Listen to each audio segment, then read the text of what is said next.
السلام عليكم.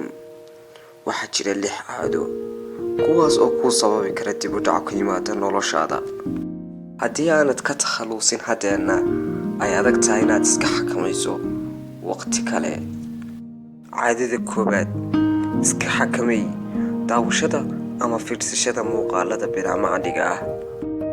muuqaaladaas oo aan ku gudbinayn haba yaraatee wax faa'iido ah, waana xaqiiq inay ka dilayaan rajooyin badan oo aad nolosha ka lahayd.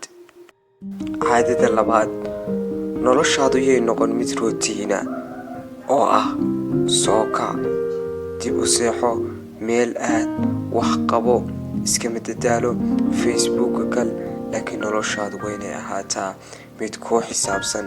caadada saddexaad, noloshaada ha barbardhigin ta dadka kale walow ay guulaystaanba, laakiin waxaa dhici karta inaad tahay bilow halka iyagu waqtiyo hore soo bilaabeen. caadada afraad, ku qanacsanoo noloshaad ku jirto.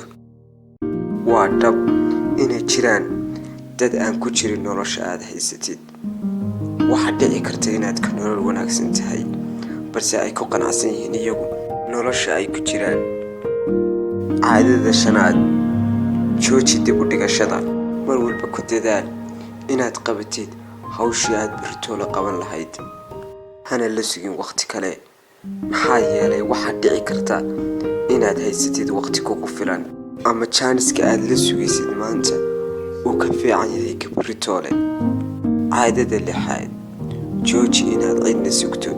cidna ha ka sugin inay horumar ku gaadhsiiso. muuji farxad, garab qabana kuwa kuu baahan. kanaalka Hikmad Books waa wehelka bulshada.